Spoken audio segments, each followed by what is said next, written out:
આપ સૌ મીડિયા મિત્રોનું સ્વાગત છે।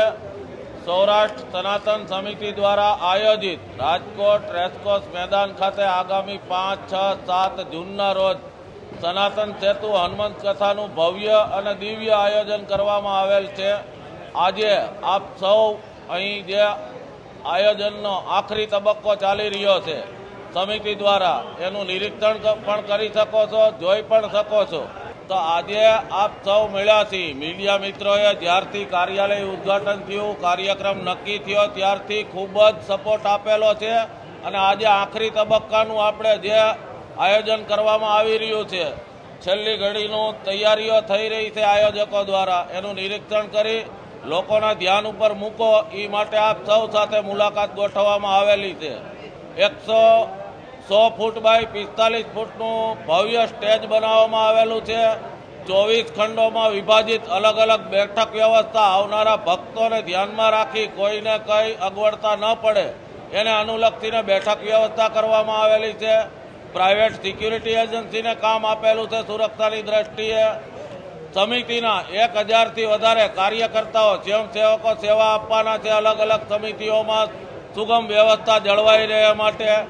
અને આવતીકાલે 4 તારીખે સાંજે 6 થી 7 વાગે રાજકોટના અલગ અલગ ઝોનમાં 12 જેટલી કળશ યાત્રાઓ સનાતન સેતુ હનુમંત કથાના આગમનને પગલે રાખવામાં આવેલી છે।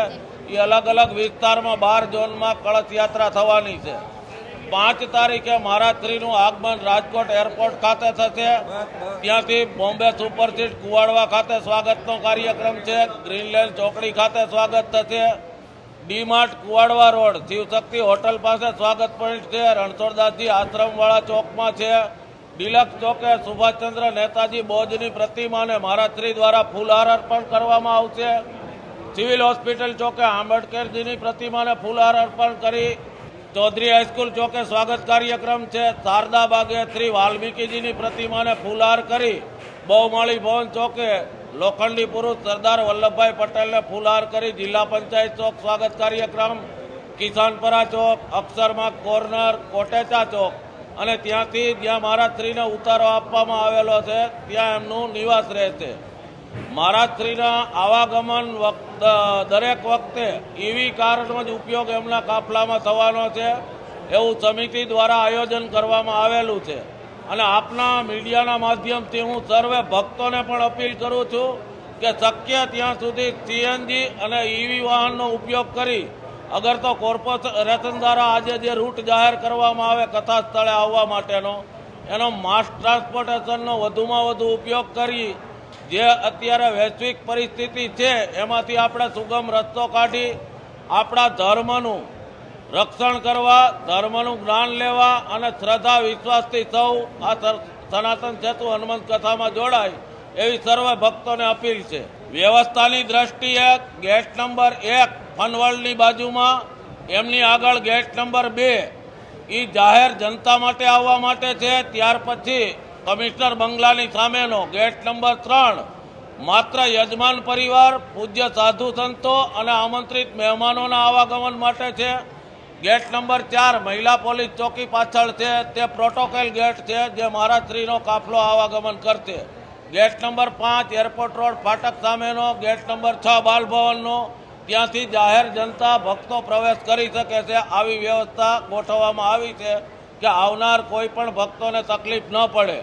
આવનાર ભક્તોના પાર્કિંગ માટે ચૌધરી હાઈસ્કૂલનું કમ્પાઉન્ડ રાખવામાં આવેલ છે। આ બાજુથી આવતા ભક્તો માટે એરપોર્ટ રોડ રિલાયન્સનું ગ્રાઉન્ડ છે એ આપવામાં આવેલ છે। યજમાન પરિવાર અને આમંત્રિત મહેમાનો માટે ગ્રાઉન્ડની અંદર જ પાર્કિંગની વ્યવસ્થા કરવામાં આવેલી છે। એટલે દરેક ભક્તો આની નોંધ લે અને સુચારુ આયોજન માટે જ્યાંથી જે વ્યવસ્થા રાખવામાં આવેલી છે ત્યાંથી જ પ્રવેશ લે એવી અપીલ છે। જી ચોક્કસ વાતાવરણ ડોળાય એવી કોઈ પરિસ્થિતિ અમને લાગતી નથી। પોતે પોતાનો મત રજૂ કરવાનો ભારતીય બંધારણે સૌને અધિકાર આપ્યો છે અને ક્યાંય વાતાવરણ ડોળાય એવી પરિસ્થિતિ નથી। આપ સૌ જાણીએ છીએ સનાતન ધર્મ સતયુગ, દ્વાપર, ત્રેતા અને કળયુગ સનાતનની ઉપર પ્રહાર કરવાવાળા સનાતનીઓ જ છે। આ વર્ષોથી આદિકાળથી પરંપરા ચાલી આવે છે। સૌ પોતપોતાનો મત રજૂ કરે છે। જેમણે ચેલેન્જ આપી એને મીડિયાના માધ્યમથી બાબાશ્રીની આજ્ઞાથી આયોજન સમિતિએ કીધું છે કે આપ પધારો, કથા શ્રવણ કરો અને દિવ્ય દરબારનો લાભ લ્યો. આપના પ્રશ્નનો જવાબ પણ બાબા જાહેર મંચ ઉપરથી આપશે. શરતો મૂકી એ શરતોનું એમણે તંત્ર પાસે કે પોલીસ તંત્ર પાસે પ્રોટેક્શન માંગવાનું હોય.